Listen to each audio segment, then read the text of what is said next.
I am going to create a one-time session to sort of show you how Collaborate Ultra works in practice. So once again, I'm going to click my Create Session button. I am going to give it a name.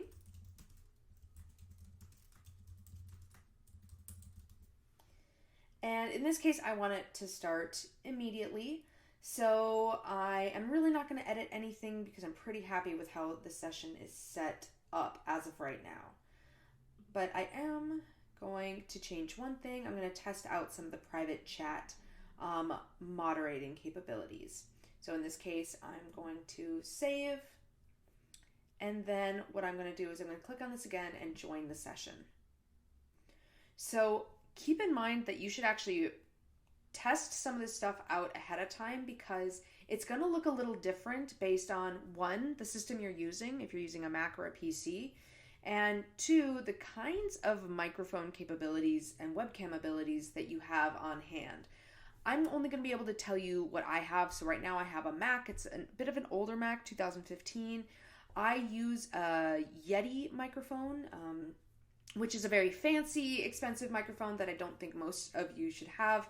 If you have a set of headphones that have a microphone on it, or even your computer head or microphone can work. But in this case, I want to allow them to use my microphone, and now we're doing our audio test.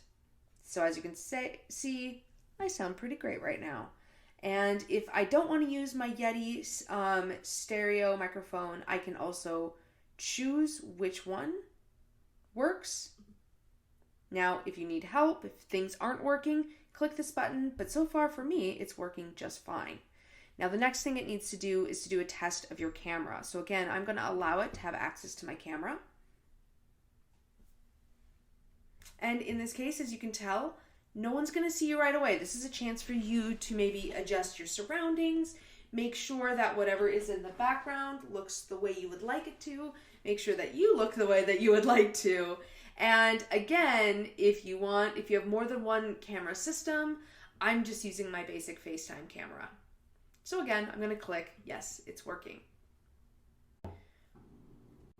Okay, so the first thing you definitely want to make sure you're doing is you're going to be sharing audio and video. As you've noticed, there's nothing kind of on the screen.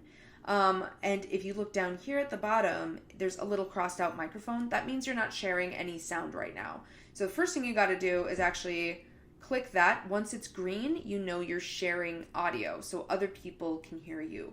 If, for example, you want to mute yourself, so for example, I have a dog who sometimes likes to bark, I might click the mute button. But you also want to make sure you share your video.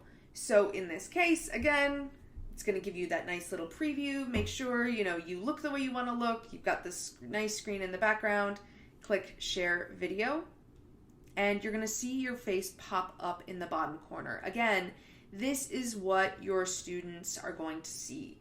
Now is the time to sort of play around, check things out. This is why maybe joining your session early or doing a test run is going to be really helpful to make sure that you feel comfortable with what's going on. So in this case, let's say you want to maybe start recording yourself or you want to record a session. That can be really useful if you think maybe a student's not going to remember what you said one-on-one.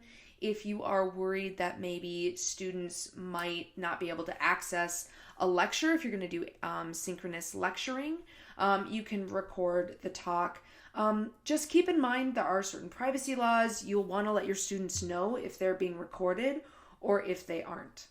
You can also make your class more accessible by using the phone option. So in this case, let's say your phone or your microphone isn't working and you need to use your phone. You'll want to click this button and then you will get the dial-in number and you can enter in the PIN.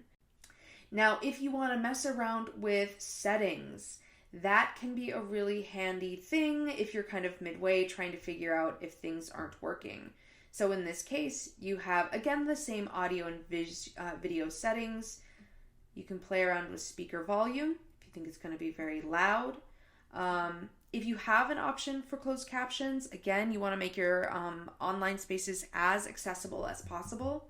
You can also do, in this case, different notifications if someone has joined or left the group, if someone's chatting, which I genuinely suggest doing.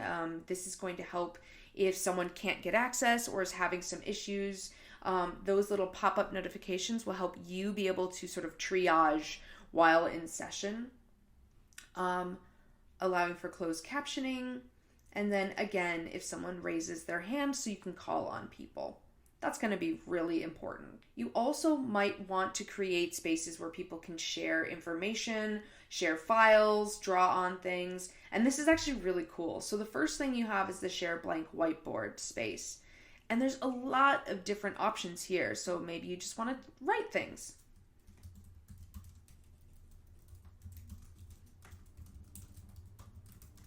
Right? This is a great way if you think text works best for you. There's other options if you want to sort of have a pointer to direct your students' eyes. You can draw.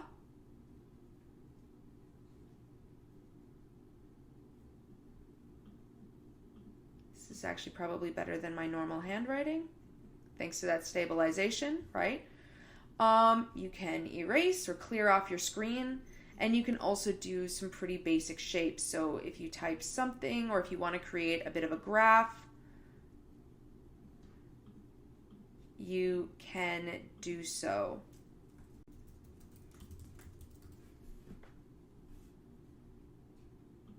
So in this case, if you want to change the font colors, again, try to make sure that you're using high contrast colors for accessibility. So if that's the blank whiteboard, clear that out.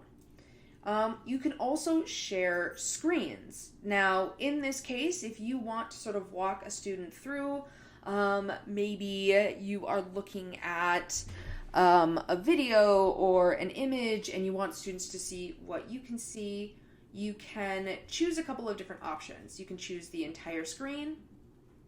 You could choose which window. As you can tell, I was going TV shopping earlier. Or if you want to just focus on a single tab, again, tabs being these things up here. So I might maybe want people to look and see at, if I'm trying to show someone how to get through Canvas and sort of explore around Canvas. Now I'm currently sharing, as you can see, sharing this tab up here to BB Collab. Now if I want to stop showing them whatever tab I'm on, I just click stop.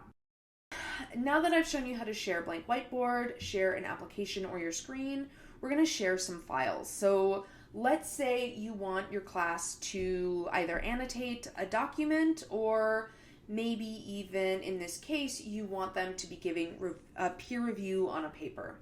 So in this case, we're going to share some files and there's all kinds of things. So let's actually, in this case, choose an image you want your students to sort of look over and annotate. So in this case, I am going to put up a PDF of a comic book. Now, in this case, you have to wait for it to upload, obviously. So again, do this ahead of time to save yourself some awkwardness or, those awful pauses. Now, in this case, it's going to allow you to share slide by slide. Obviously, I'm probably going to skip some of this earlier work, and instead I might just share this opening panel with my students. Now again, in this case, I might want to draw on it.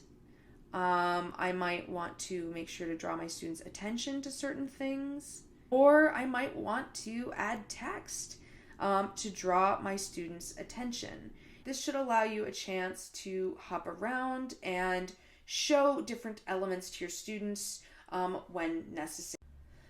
So now let's say you want to stop sharing, you're done with having them look over this particular image. Again, then you can just hit this little stop button and you're going to go back into your regular classroom space. Okay, so let's say you want to create breakout groups where your students can talk in small groups and you want to move from group to group to see what they are saying. The first thing that you need to do is go to your Share Content tab And now you're going to click on the Breakout Groups under Interact. Once you're there, you can create different groups by hitting this plus button. And then you can reorganize your groups by dragging and dropping different names into different groups.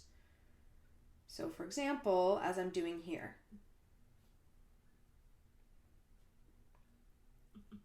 Now, unfortunately, you do have to drag each name individually, but hopefully this will still all work out.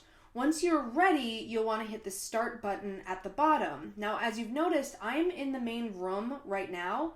I'm going to also show you how to get to a group if you want to see what their conversation is. So hit the start button, and this will create the different breakout groups as necessary. Now, on the side, as the moderator, I have full access to all of these groups. I can kind of see who's talking and who isn't. You can actually see by these microphones here also who's talking in the groups. But let's say I actually want to observe them.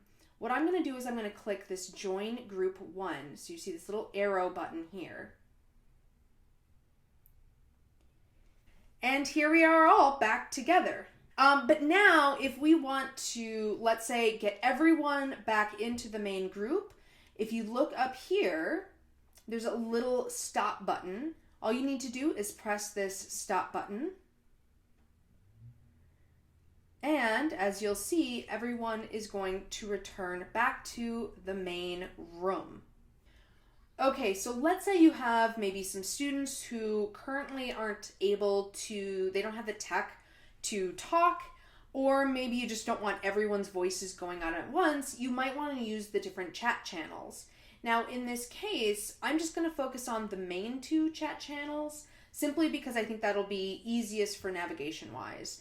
But you're going to find one that has everyone in it. This is where all your students will be. And then one that's strictly for moderators. So let's say you have some TAs. They might be able to speak with you through the moderation chat line.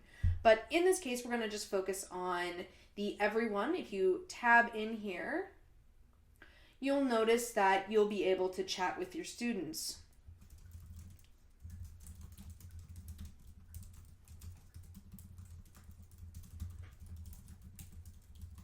So I can easily type something in, everyone else has access, and they can respond.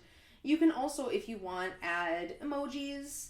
That might be fun in this case. So since we are talking about birds,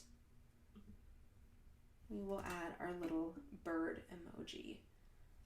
And as you can see, students are going to start responding. Now, one of the tricky things that I think a lot of people get worried about is whether or not you'll get notifications. So maybe your students are telling you, hey, we're trying to reach you, we have this issue. How are you going to know? So it's super important that when you go to your settings, you make sure to turn on the notifications for pop-ups. So in this case, what you want is under someone posts a chat message, click browser pop-up notification. You might need to allow pop-ups on your computer, but in this case, chances are your students are now going to show, whenever they chat with you, a little notification is going to pop up on your screen. So for example, there we go. So we lost Jessica for a moment, but now she's back and she was able to send a text letting us know that. And I was able to see even though I wasn't on the chat page. Okay, so there's going to be times where, for example, you will ask a question and the whole class might join. So if I were to ask my students, hey, does anyone have any questions about yesterday's assignment? They can press this little hand button and you can click this if you want to lower their hand. But I might go, Martina, your video is not on. Could you turn your video on, please? Oh, how do I do that? Well, all you have to do is click on that little camera right next to the microphone. Oh, I see. I don't know what happened. Okay. Am I back? Yes, you are. So in this case, anytime a student wants to get your attention, all they need to do is click this little raise hand button. It's going to pop up on their screen. They're going to see this little purple sign that shows that their hand is raised, and then you as the professor can then click on lower hand when the notification pops up. So again, Jessica, would you mind raising your hand for me? Okay, so if I want to lower her hand to show that I have acknowledged that she had a question, I will just click the lower hand and that notification will go away. Alright, so that is all of the main features of Collaborate Ultra. Now, with this in mind, thank you so much for watching, and a special thanks to Jessica Sertline Miller and Martina Linseth for their incredible help making this video.